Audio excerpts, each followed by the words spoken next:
Elders எல்லாரும் வீட்டுக்கு வந்துட்டாங்க. எல்டர்ஸும் அந்த டாக்டரும் சேர்ந்து டிவி பார்த்துட்ருக்கு. டிவியில் வந்து இந்த மாதிரி கவர்மெண்ட் சைட்லேருந்து ஆட் இல்லை, இந்த அனௌன்ஸ்மெண்ட் கொடுக்குறாங்க. இந்த மாதிரி வெளியில் என்னன்னே தெரியாத ஒரு டிசாஸ்டர் நடந்துகிட்ருக்கு, அதனால் யாரும் இப்போதைக்கு வீட்டை விட்டு வெளியே போவேன்னா எல்லோரும் வீட்டிலேயே சேஃபாக இருங்க அப்படின்னு சொல்லி கவர்மெண்ட் சைட்லேருந்து அனௌன்ஸ் பண்ணிடுறாங்க. இவங்க டிவி பார்த்துட்டு இருக்கிறப்ப யாரோ கதவை தட்டுறாங்க. யாருன்னு பார்த்தா நம்மளுடைய ஹீரோ ஜெரீம் தான் வந்திருக்காரு. எல்லாத்துக்கும் ஒரே சந்தோஷம், எப்படியோ வந்துட்டானோ. உடனே டாக்டர் வந்து நீ ஏன் போன, உனக்கு ஏன் இந்த தேவையில்லாத வேலைன்னு அப்படின்னு அவங்க அக்கறையில் திட்ட ஆரம்பிச்சிட்டாங்க. ஹீரோ தான் நான் வந்துட்டு எல்லாம் ஒன்றும் இல்லை, பிரச்சனை இல்லைன்னு சொல்லிட்டு இருக்கேன். பின்னாடி நம்ம பார்க் வந்து ஜெரீம் முதுகில் தட்டி இந்த மாதிரி உன்னை நினச்சா எனக்கு ரொம்ப பெருமையாக இருக்குது, எப்படியோ நீ தப்பிச்சு வந்துட்ட அப்படின்னு சொல்லிட்டு இருக்காரு. அந்த சைடு அந்த ஜோங் அந்த இன்னொரு தாத்தா வந்துட்டு இந்த மாதிரி எங்களை காப்பாற்றிருக்க ரொம்ப தேங்க்ஸ், இந்த வயசான காலத்துலேயும் எங்களையும் விட்டு கொடுக்காம காப்பாற்றினேன் அப்படின்னு சொல்லிட்டு இருக்காங்க. அந்த டைமில் வந்து பார்த்தீங்கன்னா இந்த எல்டர் அதாவது ஜோங் வந்து ஜெரீமுக்கு ஃபேவராக இருக்கிறதுனால ஸ்கில் வந்து ஷேர் பண்ணிக்கலாம் அப்படின்னு நோட்டிஃபிகேஷன் வருது. உடனே ஹீரோ வந்து அந்த முதியோர்கிட்ட அந்த எல்டர்கிட்ட இருந்து அந்த ஸ்கில்லை ஷேர் பண்ணிக்கிறான். அந்த எல்டர்கிட்ட அந்த வுட் அண்ட் ஆர்கிடெக்சர் அந்த ஸ்பெஷாலிட்டி இருக்குது, அது அப்படியே ஜெரீமுக்கு ட்ரான்ஸ்ஃபர் ஆகுது. அந்த ஸ்கில் இவனுக்கு வந்துடுது. அப்போ பார்த்து நம்ம பார்க் வந்து உனக்கு தான் நான் அந்த மாதிரி ஹெவன்லி டிவன் மார்ஷல் சொல்லித்தரலையே, உனக்கு எப்படி அது தெரியும் அப்படின்னு கேட்குறப்ப தான் இந்த மாதிரி எனக்கு ஸ்கில் இருக்குது, அதை வச்சு நான் கற்றுக்கிட்டேன் அப்படின்னு சொல்கிறப்ப எல்லோரும் ஒரு மாதிரி வியப்பாக பார்த்துட்ருக்காங்க. அப்போ தான் இந்த டாக்டருக்கு ஞாபகம் வருது, இவன் இந்த மாதிரி கனவுல இந்த மாதிரிலாம் நடக்கிறேன்னு சொல்கிறப்ப உனக்கு தனியாக அந்த கேமில் உள்ள மாதிரி ஸ்கில்ஸ்லாம் இருக்குன்னு சொன்னானே, ஒருவேளை அந்த மாதிரி இருக்குமோன்னு எல்லாம் யோசிச்சுட்டு இருக்கிறப்ப ஜெரீம் வந்து அவனோட ஸ்கில்லை ஆக்டிவேட் பண்ணுறான். அதாவது அந்த வுட் அண்ட் ஆர்கிடெக்சரை ஆக்டிவேட் பண்ணுறான்.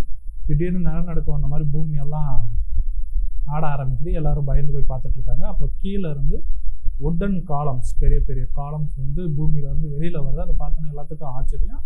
அது வீடை சுற்றி ஒரு பர்டிகுலர் ஏரியாவில் அப்படியே ஃபென்ஸ் மாதிரி கவர் பண்ணி நல்லா ஒரு 10 feet ஹைட்டுக்கு நல்லா ஃபென்ஸ் மாதிரி சுற்றி கவர் ஆகிடுச்சு. எல்டர் ஜுங் போய் அந்த ஃபென்ஸை பார்க்குறாரு. ஏன்னா அவருக்கு தானே இவ்வளோ இயர்ஸான நல்ல எக்ஸ்பீரியன்ஸ் இருக்குது, ஃபுல்லாக அந்த வுட்டன் ஆர்கிடெக்சர் பற்றி நல்லாவே தெரியும்.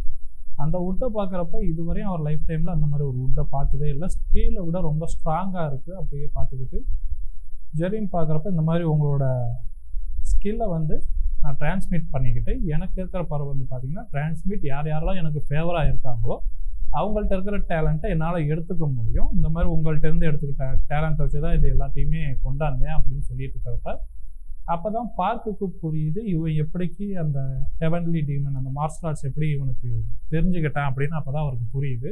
பார்க்குக்கு என்ன கவலை இருந்துச்சுன்னா அவரோட ஜென்ரேஷனுக்கு அடுத்து இந்த ஹெவன்லி டீமன் மார்ஷல் ஆர்ட்ஸை யார் எடுத்துகிட்டு போகிறாங்கன்னு ரொம்ப கவலையாகவே இருந்துச்சு. ஏன்னா அவருக்கு இருந்த டிசபிள்ஸ் நிறைய பேர் இருந்திருந்தாலும் அவங்க கற்றுக்கிட்டு இருந்தாலும் இதோட ஃபுல் எசன்ஸ் அவங்களால கற்றுக்க முடியலை. ஸோ அவர் ரொம்பவே வருத்தமாக இருந்தப்ப அவரோட அந்த பேத்தி அவரோட கிராண்ட் தாட்டர் தான் இந்த மாதிரி மார்ஷல் ஆர்ட்ஸில் இன்ட்ரெஸ்ட் எடுத்து அவங்க கற்றுக்க ஆரம்பித்தாங்க. அதாவது 5 வயசுலேருந்தே அவங்க பேத்திக்கு இவர் வந்து ட்ரைனிங் கொடுத்துட்டு வந்துட்டுருக்காரு. அவங்களும் அதே மாதிரி நல்ல ஒரு ஜீனியஸாக இருக்கிற எல்லாத்தையுமே கற்றுக்கிட்டாலுமே இந்த தடவை ஜெரீம் அவங்க அந்த டைமில் காட்டின அந்த ஒரு டிஸ்ட்ரக்டிவ் பவர் வந்து பார்த்தீங்கன்னா இப்போ இருக்கிற என்னாலையும் என்னோட கிராண்ட் தாட்டர் இவ்வளோ ஒரு 18 வருஷமாக ட்ரைனிங் எடுத்திருக்கா, அவளோடதையும் கம்பேர் பண்ணாலுமே இந்த அளவுக்கு எங்களால் வர முடியாது. நேச்சுரல் பார்ன் ஜீனியஸால் மட்டும்தான் இந்த அளவுக்கு கற்றுக்க முடியும். உண்மையாலுமே இவன் ஜீனியஸ் தான், அதனால தான் இவனுக்கு இவ்வளோ தூரம் தெரிஞ்சிருக்குது அப்படின்னு சொல்லி அவர் பின்னாடி யோசித்துட்டு இருக்கிறப்ப ஜெரீமுக்கு ஒரு நோட்டிஃபிகேஷன் வருது. இந்த மாதிரி உங்களுக்கு மானம் சுத்தமாக தீர்ந்து போச்சு, ஏன்னா வெளியில் ஃபுல்லாக ஜாம்பிஸோட ஃபைட் பண்ணியிருக்கேன், இங்கே உள்ளே வந்து அப்புறம் இந்த ஃபென்ஸ் சுற்றி க்ரியேட் பண்ணியிருக்கனால சுத்தமாக மானஸ் வந்து காலி ஆகிருச்சு. ஸோ நீங்கள் இப்போ ஸ்லீப்பிங் மோடுக்கு போகிறீங்கன்னு சொல்லிட்டு இருக்கேன். அவனுக்கு ஒன்றே டிஸியாக ஃபீல் ஆகி கீழே விழுந்துடுறேன். எல்லோரும் பார்த்துட்டு எடுத்துகிட்டு ஓடி வந்து என்னாச்சோ ஏதாச்சோன்னு பார்த்துட்ருக்காங்க. நெக்ஸ்ட்டு ஜெரீம் முடிச்சு பார்க்குறப்ப அவனோட பெட்ரூமில் இருக்கிறேன். என்னான்னு பார்க்குறப்ப நோட்டிஃபிகேஷன் காமிக்குது, இந்த மாதிரி உங்களோட மானம் சுத்தமாக தீர்ந்து போச்சு, அது ரெக்கவர் ஆகிறதுக்கு நீங்கள் ஸ்லீப் மோடில் இருந்தீங்கன்னா நிறையவே ரெக்கவர் ஆகிரும், இப்போதைக்கு இவ்வளோ தூரம் ரெக்கவர் ஆகிருக்கு அப்படின்னு நோட்டிஃபிகேஷன் காட்டுச்சு. அதை பார்த்துட்ருக்கேன். இந்த மாதிரி மானா தீர்ந்துச்சுன்னா இப்படி ஒரு பிரச்சனை ஆகுமா? சப்போஸ் நம்ம ஜாம்பிஸோட ஃபைட் பண்ணிகிட்டு இருக்கிறப்ப இப்படி மானா தீர்ந்து போச்சுன்னா செத்தமே என்ன பண்ணுறதுன்னு யோசிச்சுட்டு இருக்கிறேன். அப்போ நம்ம சைக்காட்டிஸ்ட் வந்து உள்ளே வராங்க. இப்போ எப்படி இருக்குது, எல்லாம் ஓகேவான்னு கேட்குறப்ப இந்த மாதிரி மானா சுத்தமாக தீர்ந்து போச்சு, அதனால தான் மயங்கிட்டே, மற்றபடி வேறு ஒன்றும் இல்லை, ஓகே அப்போ வெளியில் வா, நம்ம வெளியில் போகலாம் அப்படின்னு சொல்லி வெளியில் வந்து பார்க்குறப்ப ஒரு ஆச்சரியம் என்னன்னா 2 எல்டர்ஸும் உட்காந்து பார்பிக்யூ பண்ணிட்டு இருக்காங்க. ஃபென்ஸுக்கு வெளியில் ஜாம்பிஸ் வந்து டக்கு டக்குன்னு தட்டிட்டு இருக்கு. என்னதான் ஊருக்கு வெளியில் ஒரு ஒதுக்குப்புறத்தில் அந்த வீடு இருந்தாலும் அந்த ஊரில் உள்ள எல்லாருமே அஃபெக்ட் ஆனதுனால அங்கங்கே ஒரு சில ஜாம்பிஸ் வந்துக்கிட்டு தான் இருக்குது. அதில் கொஞ்சம் ஜாம்பிஸ் இங்கே வந்து தட்டிக்கிட்டு இருக்கு. ஜெரிமுக்கு அதை பார்த்தோன்னே கொஞ்சம் பயமாகவும் இருக்குது. ஏன்னா சப்போஸ் உடச்சிக்கிட்டு உள்ளே வந்துருச்சுன்னா என்ன பண்ணுறது, நீங்கள் இப்படி கொஞ்சம் கூட ஒரு கேர்ஃபுல்லாக இல்லாமல் இப்படி வெளியே உட்காந்துட்டு இருக்கீங்களே அப்படின்னு கேட்குறப்ப நீ எதுவும் கவலைப்பட வேணாம் அப்படின்னு ஜூம் சொல்கிறாரு. நான் இந்த ஃபென்ஸ் எல்லாத்தையும் நல்லா பார்த்துட்டு இது ஒரு சூப்பரான ஆர்கிடெக்சர், ரொம்பவே ஸ்ட்ராங்காக இருக்குது. ஜாம்பிஸ் எனக்கு நீ காரை வச்சு வெடிச்சா கூட இந்த ஃபென்ஸுக்கு எதுவுமே ஆகாது, அவ்வளோ ஸ்ட்ராங்காக இருக்குது அப்படின்னு ஜங் சொன்ன அப்புறம் ஓகே அப்படிங்கிறப்ப நம்ம வெளியவே உட்காந்துக்கு அப்படிங்களாம். சரி அப்படிங்கிறப்ப ஒன்றும் பிரச்சனை இல்லை அப்படின்னு சொல்லிட்டு ஜெரிமும் பார்பிக்யூல அவங்களோட சேர்ந்து உட்காந்துடுறேன். உட்காந்தோடனே இங்கிட்டு நம்ம சைக்காட்டிஸ்ட் பீர் எடுத்து அடிக்க ஆரம்பிச்சிடுறாங்க. அப்புறம் அவங்களுக்குள்ளேயே கொஞ்சம் கொஞ்சமாக பேசிகிட்டு இருக்காங்க. இந்த மாதிரி நேஷ்னல் லெவல் டிசாஸ்டர்னு சொல்கிறாங்க பாருங்கன்னு. ஆனால் நம்ம வெளியில் உட்காந்து இந்த மாதிரி பீர் அடிச்சுட்டு பார்பிக்யூ பண்ணி சாப்பிட்டுட்ருக்கோம் அப்படின்னு அவங்களுக்குள்ள கொஞ்சம் பேசிகிட்டு இருக்கிறப்ப ஜெரிம் அப்போ தான் நினச்சி பார்க்குறேன் இந்த 99 லெவல்ஸ் நம்ம அந்த ட்ரீம்லேயே பாஸ் பண்ணி வந்துருக்கோம். ரொம்ப கொடூரமாக இருந்தது, நரகத்தில் இருக்கிற மாதிரி இருந்தது. ஆனால் இப்போ பாரு அந்த சுச்சுவேஷன் இங்கே வந்துருச்சு, ரியாலிட்டியில் வந்தாலுமே இருந்தாலும் அதை அழகாக ஃபேஸ் பண்ணிவிட்டு இப்போ ஒரு ஹீலிங் கேம்ப் மாதிரி தானே இது இருக்குது. நம்ம ஒன்று நரகத்தில் இருக்கிற மாதிரி இல்லையே, இது எவ்வளவோ பெட்டர் அப்படின்னு யோசிச்சுட்டு இருக்கேன். அட் த சேம் டைம் அந்த கொரியாவில் இன்னொரு சைடு பார்த்தீங்கன்னா பெரிய ஜாம்பிஸ் வேவ் வருது. மிலிட்ரிஸில் உள்ளவங்க எல்லாரும் அதை அட்டாக் பண்ணிகிட்டு இருக்காங்க. ஓவர் 1000s பக்கத்தில் ஜாம்பிஸ் வேவ் வருது. இவங்களால அதை சமாளிக்க முடியல, பேக்கப்புக்கு ரெக்வஸ்ட் அனுப்புகிறாங்க. இப்போ மொத்தமாக அந்த ஜாம்பிஸ் வேவ் எங்கே போகுதுன்னு பார்த்தீங்கன்னா இந்த ஆர்டிசியன் வில்லேஜ், அதாவது ஜெரிம் எங்கே இருக்கானோ அந்த வில்லேஜுக்கு தான் அந்த மொத்த ஜாம்பிஸ் வேவும் வருது. அதோட இந்த சாப்டர் முடியுது. அடுத்த நாள் காலையில் ஒரு 7 மணியை போல் நம்ம சின் ஜெரிம் எழுந்திருக்கிறாரு. எல்லோரும் என்ன பண்ணுறாங்கன்னு பார்க்குறேன்.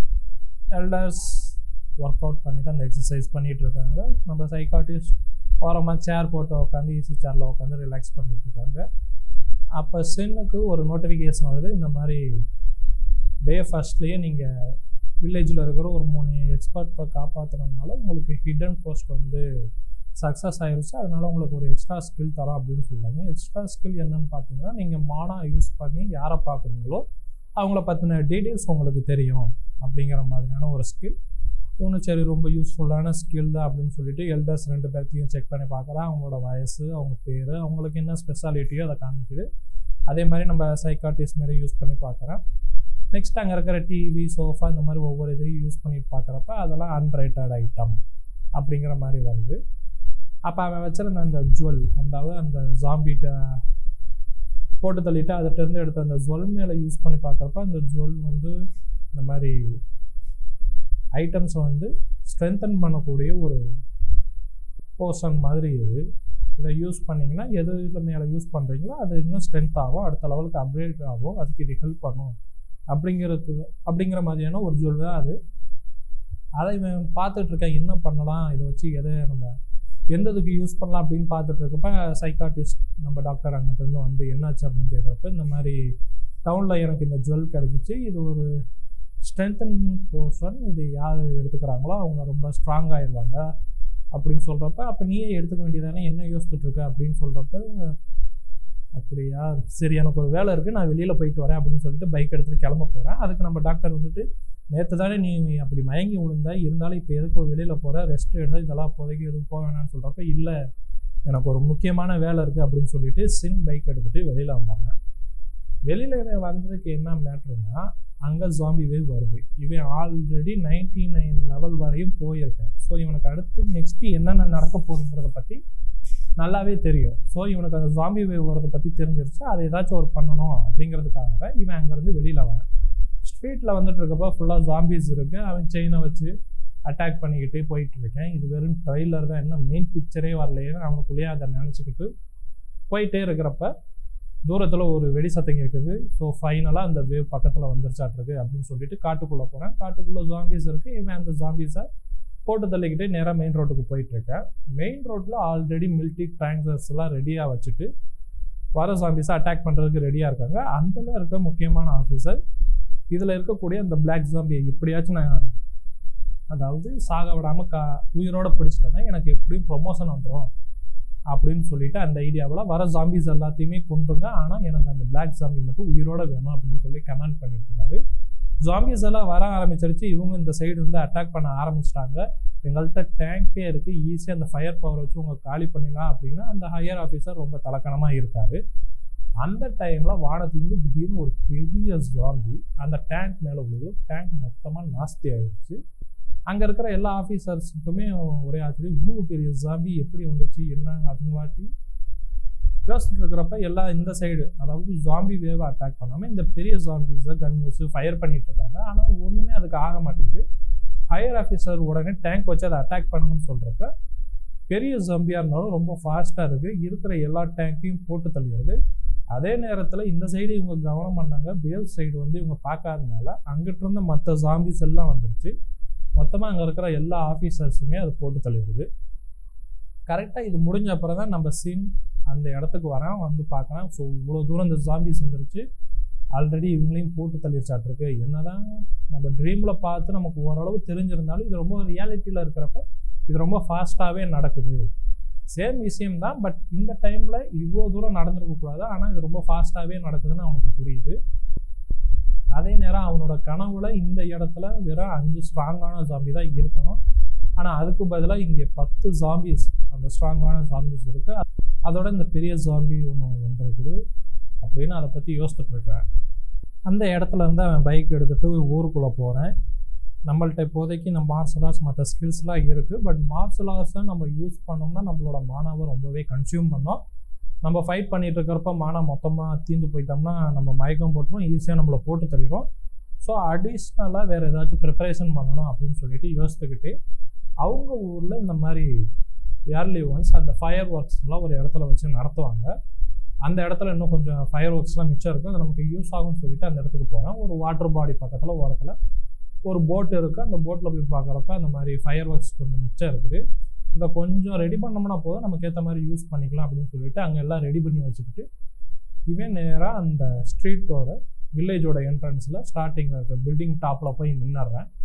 அவன் வச்சுருந்த அந்த ஜுவல்ஸ் எடுத்து பார்க்குறேன். சரி, இப்போ நம்மள்ட்ட இருக்கிற வெப்பன் வந்து ஸ்ட்ரென்தன் பண்ணுவோம், நமக்கு அதுதான் ரொம்ப முக்கியம். அவன் வச்சுருந்த அந்த செயினை வந்து ஸ்ட்ரென்தன் பண்ணுறேன். செயினில் வந்து ஸ்ட்ரென்தன் பண்ண அப்புறம் அவனோட மானாவை இன்ஜெக்ட் பண்ணுறேன். அது இன்னும் அந்த மானா இன்ஜெக்ட் பண்ண அப்புறம் நல்லா க்ளோ ஆகி நல்லாவே ஸ்ட்ராங்கானதை அவனால் ஃபீல் பண்ண முடியுது. சரி, இதுக்கப்புறம் தாமதிக்க வேணாம், கோதாவில் இறங்கிடலாம் அப்படின்னு பார்க்குறப்ப கரெக்டாக ஜாம்பிஸும் உள்ளே வர ஆரம்பிச்சிருச்சு. கரெக்டான டைமாக இருக்கேன்னு சொல்லிட்டு இவன் ரிமோட் கண்ட்ரோலை வச்சு அந்த சைடு ஃபயர் ஒர்க்ஸ் ஸ்டார்ட் பண்ணோடனே அந்த வெடி சத்தம் கேட்கவும் உள்ளே வந்த எல்லா ஜாம்பிஸும் திரும்பி என்ன சவுண்டுன்னு பார்க்குது. அந்த டிஸ்ட்ராக்ஷனை யூஸ் பண்ணி இவன் அப்போதைக்கு அங்கே இருந்த எல்லா ஜாம்பிஸுமே போட்டு தள்ள ஆரம்பிச்சாருதான். வரிசையாக அவன்கிட்ட இருக்கிற ஸ்கில்ஸ் எல்லாத்தையும் யூஸ் பண்ணி போட்டு தள்ளிகிட்டே இருக்கிறேன். அங்கே ஸ்ட்ராங்கான ஜாம்பிஸும் இருக்குது. ஸ்ட்ராங்கான ஜாம்பிஸை போட்டு தள்ளுறப்ப அதுலேருந்து அந்த கிறிஸ்டல் கிடைக்கிது. கிடைச்ச கிறிஸ்டலாக உடனே யூஸ் பண்ணி அவனோட செயினை இன்னும் ஸ்ட்ராங் ஆகிக்கிட்டே போகிறேன். இப்படியே போட்டு தள்ளிட்டு போயிட்டே இருக்கிறேன். இப்போ இந்த சைடு ஃபயர் ஒர்க் நடக்கிற இடத்துல அந்த சைடு தான் அந்த பெரிய ஜாம்பி நின்றுட்டு இருக்கிறது. இந்த சவுண்டு கேட்டோடனே ஜாம்பியை போய் அந்த போட்டை மொத்தமாக வாட்டர் பாடிக்குள்ளே தள்ளி விட்டுருச்சு. நெக்ஸ்ட் செகண்ட் அந்த ஒரு பெரிய ஜாம்பிக்கு ஒரு ஸ்மெல் வந்து தெரியுது. இது எங்கேருந்து அந்த ஸ்மெல் வருதுன்னு அதை ஃபாலோ பண்ணிட்டு போகிறப்ப நேராக நம்ம சின் கிட்ட கொண்டு போய் சேர்க்குது. ஏன்னா சின் அந்த ஃபைட் ஆரம்பிக்கிறதுக்கு முன்னாடியே ஒரு பர்ஃப்யூமை அவன் மேலே அடிச்சு வைப்பேன். அந்த பர்ஃப்யூம் தான் இந்த பெரிய ஜாம்பி அவன்கிட்ட கொண்டாடுறது. ஒரு வழியாக மெயின் கோர்ஸும் நம்மள்கிட்ட வந்துருச்சு. இதுக்கப்புறம் ஃபுல்லாக சம்பவம் பண்ண வேண்டியதான்னு சின்னும் ஃபைட்டுக்கு ரெடியாக போயிட்டு இருக்காங்க. சின்னும் அந்த பெரிய ஜாம்பியும் ஃபைட் பண்ண போகிறாங்க. வில்லேஜோட இன்னொரு சைடு செபாஸ்டின்னு ஒருத்தர் இருக்கார். அவருக்கு ஒரு 65 வயசாகும். அவர் ஒரு ஈத்தாலஜி ப்ரொஃபஸர். ஈத்தாலஜி அப்படிங்கிறது அனிமல்ஸோட பிஹேவியர்ஸ் பற்றி படிக்கிற ஒரு பார்ட். ஸோ அவருக்கு நிறையா பெட்ஸ் அவரோட வீட்டில் வச்சுருக்காரு. அவரோட வீட்டில் ஒரு அணிலும் ஒரு காக்காவும் இருக்குது. அந்த காக்கா ஒரு மெசேஜ் எடுத்துகிட்டு வருது. மெசேஜ் என்னன்னு பார்த்தீங்கன்னா, இந்த மாதிரி நாங்கள் சேஃபாக இருக்கோம், நீங்கள் சேஃபாக இருக்கீங்களா, எப்படி இருக்கீங்க என்னன்னு கேட்டு ஒரு மெசேஜ் வந்துருக்கு. இந்த மெசேஜ் யார்கிட்ட இருந்து வந்திருக்குன்னு பார்த்தோம்னா அந்த 2 எல்டர்ஸ்கிட்ட இருந்து வந்திருக்குது. ஏன்னா சின்ன அந்த 2 எல்டர்ஸு ப்ளஸ் இந்த செபாஸ்டின் இவங்க எல்லாருமே ஒரு நல்ல ஒரு தெரிஞ்சவங்க, ஒன்று தெரிஞ்சவங்க, நல்ல ஒரு கிளப்பில் இருக்கிற மாதிரின்னு கூட சொல்லலாம். அந்த ஃபாரஸ்ட் சம்மந்தமான ப்ரிசர்வேஷன், அப்புறம் ஃபாரஸ்ட் சம்மந்தமான ஆக்டிவிட்டீஸ் எல்லாமே இவங்களாம் ஒன்றா சேர்ந்து செய்வாங்க. ஸோ இவருக்கு அவங்க எல்லாத்தையுமே தெரிஞ்சு, ஸோ அவங்கள்ட்ட இருந்து தான் இந்த மெசேஜ் வந்திருக்கு, இந்த காக்கா கொண்டாந்து கொடுத்துருக்கு. இவர் எப்படி இதுலேருந்து தப்பிச்சாங்கன்னா, அவரோட அந்த அணில் வந்து ஸ்டார்டிங் டேல இந்த மாதிரி ஒரு பிரச்சனையாயிருக்கு, இந்த சைடு போகணும் எச்சரிச்சிருக்கு. இவர்கிட்ட வந்து அந்த அணில் எச்சரித்ததுனால இவர் அந்த ஜாம்பிஸ் ஏரியாவுக்குள்ளே போகாமல் நேராக இவரோட வீட்டுக்கு வந்துட்டார். அன்னைக்கு அவரோட உயிரை காப்பாற்றினது அந்த அணில் தான். இவரால் இந்த மாதிரி ஈத்தாலஜி அந்த இதில் ப்ரொஃபஸராக இருக்கிறதுனால விலங்குகளோட அந்த பாஷையை ஓரளவுக்கு புரிஞ்சுக்க முடியும். ஸோ அதை வச்சு இந்த அணில் சொல்கிறத இவருக்கு புரியுது. அந்த வகையில் இவர் அன்னைக்கு அந்த ஜாம்பிகிட்ட இருந்து தப்பிச்சிட்டாரு. இப்போ வீட்டில் இருக்கிறப்ப இந்த அணில் வந்து நீங்கள் இந்த மாதிரி உடனே வெளியில் போகணும் அப்படிங்கிற மாதிரி ஒரு சிம்பிள் சொல்லுது. அவர் ஓகே நீ சொல்கிற, உன்னை நம்பி தான் நான் இப்போ வெளியில் போகிறேன்னு சொல்லிட்டு அவர் வீட்டை விட்டுட்டு வெளியில் வராது. அட் த சேம் டைம் இந்த சைடு நம்ம சின்னும் அந்த பெரிய ஜாம்பியும் ஃபைட் ஆரம்பிக்குது. ஃபைட்டில் ஈஸியாக நம்ம சின் வந்து அந்த பெரிய ஜாம்பியை அடிச்சு போட்டுட்ருக்கேன். ஒரு கட்டத்துக்கு மேலே பெரிய ஜாம்பிக்கு பயம் வந்துருச்சு, இதுக்கு மேலே இங்கே இருந்தால் அவன் நம்மளை போட்டு தள்ளிடுவேன், உன்னை எப்படியும் கொல்லாமல் நான் விட மாட்டேன் அப்படின்னு சொல்லிட்டு அந்த இடத்துலேருந்து பெரிய ஜாம்பி தப்பிக்கிறதுக்கு ரெடி ஆகுது. தப்பிக்கிறதுக்கு முன்னாடி அந்த ஏரியாவில் இருக்கிற எல்லா ஜாம்பியுமே நம்ம சின்னை அட்டாக் பண்ணுற மாதிரி கமாண்ட் பண்ணிடுறது. இருக்கிற எல்லா ஜாம்பிஸும் சின்ன அட்டாக் பண்ண வரப்போ அவன்கிட்ட இருக்கிற எல்லா பவரையும் யூஸ் பண்ணி போட்டு தள்ளிட்டு போயிட்டே இருக்கிறேன். கடைசியாக அந்த பெரிய ஜாம்பியும் அவன்கிட்ட இருக்கிற மொத்தம் மானா பவரையும் ரிலீஸ் பண்ணி ஃபயர் பவரை ரிலீஸ் பண்ணி மொத்தமாக எரித்து சாம்பல் ஆக்காம இந்த பெரிய சாம்பியை அவன் போட்டு தள்ளின அப்புறம் இந்த சைடு நம்ம செபாஸ்டின் அந்த ஸ்ட்ரீட் வழியாக வந்துட்டு இருக்காரு. என்ன ஒரு ஜாம்பிஸ் கூட காணாமல் இங்கே இவ்வளோலையும் என்னாச்சு அப்படின்னு யோசிச்சுட்டு இருக்கிறப்போ ஒரு பெரிய பிளாஸ்ட் சவுண்டு கேட்டு அந்த ஏரியாவை நோக்கி ஓடுறாரு. ஒரே புகமண்டலமாக இருக்குது. யார் நீங்கள் சோல்ஜரா அப்படின்னு செபாஸ்டின் கேட்குறப்ப அங்கேருந்து நம்ம சின் சொல்கிறேன், நீங்கள் ஏன் இப்போதைக்கு வெளியே விளையாடுறீங்க, நான் இந்த மாதிரி சின் தான் இங்கே இருக்கிற ஜாம்பிஸோட ஃபைட் பண்ணிட்டு இருக்கேன் அப்படின்னு சொல்கிறப்ப இவருக்கு ஒரே ஆச்சரியம், நீ தான் இது எல்லாத்தையும் போட்டு தள்ளினியா, சின்ன ஜாம்பிஸ்னா கூட பரவாயில்ல, இவ்வளோ பெரிய ஜாம்பிஸு நீ எப்படி போட்டு தள்ளினேன் அப்படின்னு கேட்குறப்ப இந்த மாதிரி நான் போட்டு தள்ளினால தான் நீங்கள் இன்னும் உயிரோடு இருக்கீங்க அப்படின்னு அவங்களுக்குள்ள கான்வர்சேஷன் போயிட்டுருக்கு. திடீர்னு அந்த அணில் வந்து செபாஸ்டின்கிட்ட ஏதோ ஒன்று சொல்லுது. என்னென்னு வானத்தில் அண்ணாந்து பார்க்குறப்போ ஒரு பெரிய ராக் வானத்துலேருந்து கீழே விழுந்துட்டு இருக்குது. சின்னு அதை பார்த்துட்டு ஓகே நம்ம இதுக்கு மேலே இங்கே இருக்க வேணாம், வாங்க நம்ம சீக்கிரமாக போகலான்னு அந்த செபாஸ்டினும் சின்னா அங்கேருந்து பைக்கில் கிளம்பிடுறாங்க. வானத்துலேருந்து வந்த அந்த பெரிய ஆஸ்ட்ராய்டு அந்த கிராமத்தில் விழுந்த அந்த இம்பேக்டில் மொத்த பூமியை அதிர ஆரம்பிக்குது. இவங்க பைக்கில் போயிட்டு இருந்தவங்க அப்படியே தூக்கி வீசிடுது. கீழே இவங்க விழுந்துட்டாங்க. விழுந்த அந்த ஆஸ்ட்ராய்டு அப்படியே லிக்யூட் ஃபார்மில் கொஞ்சம் கொஞ்சமாக பரவ ஆரம்பிக்குது. பரவன அந்த லிக்யூடில் இருந்த எல்லா ஜாம்பிஸ் மேலேயும் அந்த லிக்யூட் கொஞ்சம் கொஞ்சமாக ஏற ஆரம்பிக்குது. சின் எந்திரிச்சு பார்க்குறப்ப அவனை நோக்கி கொஞ்சம் ஜாம்பிஸ் வந்துகிட்டே இருக்கு. உடனே அவன் அட்டாக் பண்ண ஆரம்பிக்கிறேன். அட்டாக் பண்ணுறப்ப அவனோட ஃபயர் பவரால் அந்த ஜாம்பிஸ்க்கு எதுவுமே ஆகலை. ஏன்னா அந்த லிக்யூடு வந்து ரெசிஸ்ட் பண்ணுது. இப்போ அந்த ஃபயர் பவர் வந்து ரெசிஸ்ட் பண்ணிடுது. சரி அப்போ நம்ம என்ன பண்ணலாம்னு சொல்லிட்டு அடுத்து அந்த கையை வந்து பாடி பார்ட்ஸில் உள்ளது மொத்தமாக வெட்டுற மாதிரி அவன் பவரை யூஸ் பண்ணுறான். என்னதான் அவன் பாடி பார்ட்ஸை வெட்டினாலும் மறுபடியும் அது ரீஜெனரேட்டும் ஆகிடுது. இது என்னடா புது பிரச்சனையாக இருக்குது, நம்ம கனவுல கூட இந்த மாதிரி ஆஸ்ட்ராய்டு வர பற்றி நமக்கு எதுவுமே தெரியாது, இப்போ இந்த மாதிரி வந்திருக்கு என்ன பண்ணுறது அப்படின்னு யோசிக்கிறதுனா அந்த லிக்யூட் எவ்வளோ தூரம் பரவி இருக்குதோ அந்த அளவுக்கு மட்டும்தான் அந்த ஜாம்பிஸால் வர முடிஞ்சிச்சு. அதை தாண்டி அந்த நார்மலாக இருக்கிற ஏரியாவுக்குள்ளே அதால் வர முடியல. சரி இதை பார்த்தோன்னே ஒரு வழியாக ரிலீஃப் ஆகிறேன். எப்படியும் அதை தாண்டி அதுங்க வராதில்ல, இதுக்குள்ளே போனால் தானே பிரச்சனை, நமக்கும் தேவையான அளவுக்கு கிறிஸ்டல் கிடச்சிருச்சு, இப்போதைக்கு நம்ம வீட்டுக்கு போகலாம் அப்படின்னு சொல்லிட்டு செபாஸ்டினையும் அங்கேருந்து கூட்டிக்கிட்டு நேராக வீட்டுக்கு போகிறாங்க. போகிறப்ப செபாஸ்டின் சுற்றி இருந்த அந்த வுட்டன் ஃபென்ஸை பார்த்துட்டு இதையும் நீ தான் பண்ணியா, ரொம்ப சூப்பராக இருக்கே அப்படின்னு சொல்லிட்டு போயிட்டே இருந்தேன். அங்கே ஃபென்ஸ் பக்கத்தில் சின் போனோடனே அவனுக்கு நோட்டிஃபிகேஷன் காட்டுது, இந்த மாதிரி ஸ்ட்ரென்த் 10ல் 9 தான் இருக்குது அப்படிங்கிறப்ப ஓகே இதோட ஸ்ட்ரென்த்தும் குறையும் போல் அப்படின்னு நினச்சிக்கிட்டு அவன் டோரை நாக் பண்ணுறான். உள்ளேருந்து யாருன்னு கேட்குறப்ப நான் தான் சின் வந்திருக்கேன் அப்படின்னு சொல்கிறேன். உடனே ஓப்பன் பண்ணுறாங்க. அதே மாதிரி அந்த 2 எல்டர்ஸும் செபாஸ்டினை பார்த்தோன்னே ரொம்ப சந்தோஷம், இந்த மாதிரி நீ இன்னும் உசுரோடு தான் இருக்கியா மாமா அப்படின்னு இவர் கேட்க, ஆமாம் மாப்பிள்ள நீ இன்னும் உசுரோடு தான் இருக்கியா அப்படின்னு இவர் சொல்ல, இந்த மாதிரி அவங்களுக்குள்ள க்ரீட்டிங்ஸ் போயிட்டுருக்கு. சின் அதை பார்த்துட்டு சரி இப்போதைக்கு உங்களோட க்ரீட்டிங்ஸை விடுங்க, நம்ம ரொம்ப முக்கியமான விஷயத்தை பற்றி பேசணும் அப்படின்னு சொல்லிட்டு வீட்டுக்குள்ளே போய் உட்காந்து மீட்டிங் ஆரம்பிக்கிறாங்க. இந்த மாதிரி மீட்டியோட்டர் விழுந்ததுனால அந்த இடம் ரொம்ப மோசமாயிருச்சு.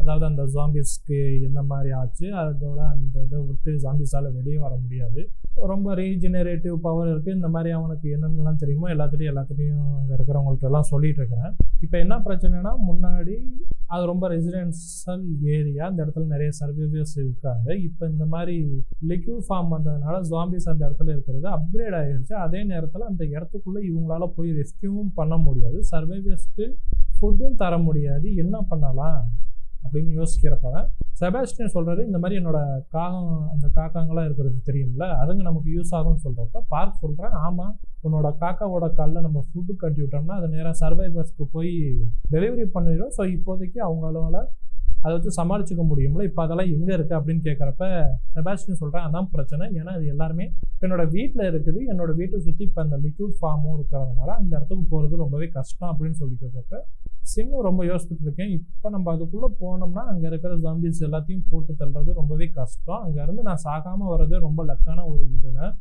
என்ன பண்ணலாம் அப்படின்னு யோசிச்சுட்டு இருக்கிறப்ப அவன்கிட்ட இருக்கிற அந்த மிச்ச 4 ஸ்டோனை பார்க்குறேன். ஏன்னா அவனுக்கு கிடைச்ச எல்லா ஸ்டோனையும் வச்சு அவனோட வெப்பனை நல்லா ஸ்ட்ரென்தன் பண்ணிக்கிட்டேன். பேலன்ஸ் 4 ஸ்டோன் மட்டும்தான் இருக்குது. என்ன பண்ணலாம், இதை வச்சு எப்படி இவங்க எல்லாத்தையும் அவேக்கன் பண்ண முடியுமா, ஒவ்வொருத்தரையும் அந்த அவேக்கன் பண்ணுறதுக்கு எவ்வளோ தூரம் நமக்கு ஸ்டோன் தேவைப்படும்னு தெரியலையே, சரி யோசிக்க வேணாம், முடிஞ்ச அளவு நம்ம ட்ரை பண்ணுவோம்னு சொல்லிட்டு வீட்டுக்கு வெளியில் வந்துட்டு ஆளுக்கு ஒரு ஸ்டோனை கொடுத்தாங்க. இதை நீங்கள் யூஸ் பண்ணிங்கன்னா எனக்கு இருக்கிற மாதிரியே ஸ்கில்ஸ் உங்களுக்கும் வருது, நீங்களே அவேக்கன் ஆகிருவீங்க அப்படின்னு சொல்கிறேன். எல்லாருமே அந்த ஸ்டோன் எடுத்துகிட்டு இது பார்க்குறதுக்கு ரொம்ப முக்கியமான ஒரு பொருளாக தெரியுது, இதை நாங்கள் யூஸ் பண்ணலாமா அப்படின்னு செபாஸ்டியன் கேட்குறப்ப இப்போதைக்கு எனக்கு நிறைய ஹெல்ப் தேவை, அதனால் நீங்கள் எந்த அளவுக்கு அப்கிரேட் ஆகுறீங்களோ எனக்கு அது எல்லாமே ஹெல்ப் ஆகும், ஸோ நீங்கள் யூஸ் பண்ணுங்கன்னு சொல்லிட்டு எல்லாருமே அந்த ஸ்டோனை யூஸ் பண்ணுறாங்க. ஒவ்வொருத்தனுக்கும் அவங்க எதில் எக்ஸ்பர்ட்டாக இருக்காங்களோ அது எல்லாமே அப்கிரேட் ஆகி அவங்களுக்கு அந்த நோட்டிஃபிகேஷன் டேப்லாம் தெரிய ஆரம்பிக்குது. பார்க்குக்கு அவரோட அந்த ஹெமன்லி டீமன் மார்ஷல் ஆர்ட்ஸ் அது இன்னும் அப்கிரேட் ஆகுது. என்னதான் அது அப்கிரேட் ஆனாலும் அவரோட அந்த பேக் பெயின் இன்னும் அப்படியே தான் இருக்குது, ஃபுல்லாக அவரால் ஃபங்க்ஷன் ஆக முடியல. ஜோங்குக்கு அவரோட அந்த உட்டன் ஆர்கிடெக்சர் ரொம்பவே சூப்பராக அவரை யூஸ் பண்ணுறாரு. அட் த சேம் டைம் இந்த சைடு நம்ம சைக்காட்டிஸ்ட் வந்து ஒவ்வொருத்தவங்களோட எமோஷன்ஸ் எப்படி இருக்குது, அவங்களோட மனநிலை எப்படி இருக்குது அப்படிங்கிறத பற்றி வந்து அவங்களால பார்க்க முடியும். அந்த மாதிரி ஒரு எபிலிட்டி இவங்களுக்கு வந்திருக்குது. லாஸ்ட்டாக நம்ம செபாஸ்டியன் கிட்ட போகிறப்ப இப்போ நான் நம்ம வீட்டுக்கு போனோம்னா கீழே கிரவுண்ட் வழியாக போக முடியாது, ஒன்லி நம்ம பறந்து மட்டும்தான் போக முடியும். அப்படிங்கிறப்ப பறந்து எப்படி போகிறதுன்னு சின் கேட்குறேன். அதோட அந்த சாப்டர் முடியுது.